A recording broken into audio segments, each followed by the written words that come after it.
د امر بالمعروف نهي عن المنکر او شکایتونه اوریدلو وزیر شیخ الحدیث مولوی محمد خالد حنفي د ولایتي سفرونو په دوام لویدیځو ولایتونو ته د رسمي سفر پر مهال د هرات، فراه، غور او بادغیس ولایتونو له دیني عالمانو، قومي مخورو، متنفذینو او مسؤلینو سره د یاد وزارت د قانون د تطبیق، د معروفاتو اقامې او د منکراتو مخنیوي کې د ګډې همغږۍ په موخه په هرات کې ناسته وکړه. په دې تړاو د امر بالمعروف وزارت ویان مولوي سیف الاسلام خیبر وایي د دې ولایتي سفرونو موخه له دیني عالمانو، قومي مخورو او متنفذینو سره په ګډه په ټولنه کې د معروفاتو اقامه، د منکراتو مخنیوي او په دې برخه کې همغږي رامنځته کول دي. د امر بالمعروف نهي عن المنکر او شکایتونه اوریدلو وزارت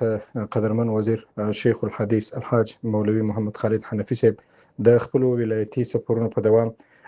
نن ورځ د هیواد لویدیځو ولایتونو ته سفر وکړ چې په هغه کې د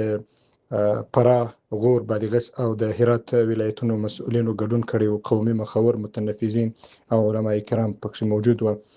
دغه غونډه چې د هرات ولایت مقام کې ترسره شوه اساسي موخه د امر بالمعروف نهي عن المنکر او شکایتونه اوریدلو وزارت د شرعي قانون د تطبیق په برخه کې د علما کرام، قومي مخور او متنفذینو څخه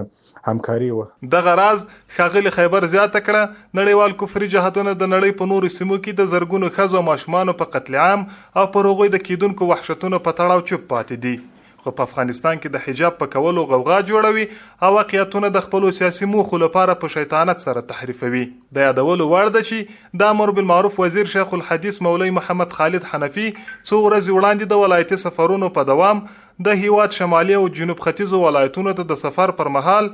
د یادو ولایتونو له دیني عالمانو، امارتي مسؤلینو، قومي مخورو او متنفذینو سره د وزارت د قانون د تطبیق، معروفاتو اقامې، منکراتو مخنیوي او په دې برخه کې د ګډې همغږۍ په موخه ناستې وکړي چې د ولایتي سفرونو دا لړۍ به دوام ولري. مولاي صل وسلم دائما ابدا.